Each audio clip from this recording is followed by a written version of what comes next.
Erik Voorhees is number 5 on the list of early Bitcoiners that you should know about.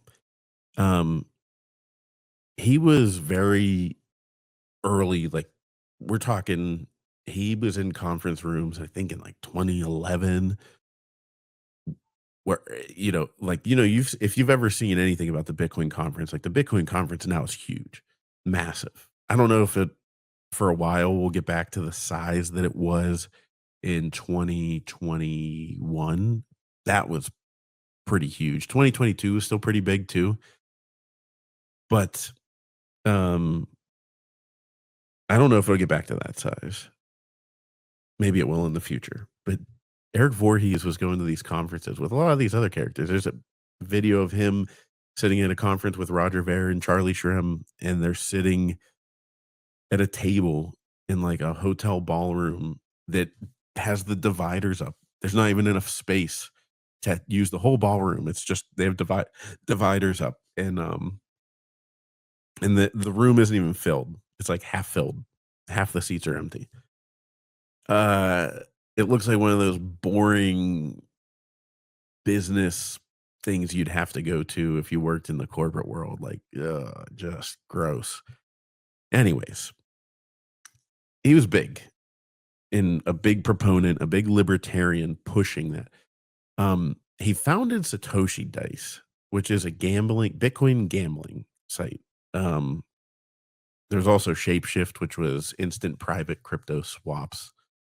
Uh, so he's kind of on the extreme side of like super, libertarian, go the route where nobody's gonna, look at anything. Nobody's gonna look at everything's gonna be private. Everything's gonna be purely private. And and then Satoshi Dice, the it's interesting to me,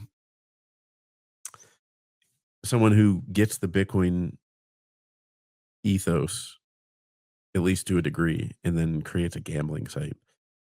Eh, I don't think that's the biggest. I don't think that's great. Um, but he's in a lot of documentaries. If you watch any of the early documentaries, you will definitely see Eric Voorhees. He started, I think he had his company down in somewhere in Central America, and he was a huge advocate of separating the money from the state. He was influencing, a generation of Bitcoin builders. So he definitely had his upsides. He really saw it as where Roger Ver saw it as like a peace movement. He saw it as a political statement to just give a middle finger to the government. And I think he went to the extreme on that. Now, the question is, did he become a shark coiner? Get a BitBox O2 hardware wallet. Go to bitbox.swiss/Bitcoin made simple. Use promo code Bitcoin made simple to get 5% off. Also, if you want to get into mining or learn anything about mining, go to barefootmining.com or follow Barefoot Mining on X. In short, yes, he advocated for bigger block sizes, big time, and generally is just pretty much a shark coiner to the extreme. No qualms about it. No, he has no reservations about being a shark coiner. He just is, and that's what he wants to do, and that's his prerogative. Um, and it's just funny how this theme continues to go on this list. So,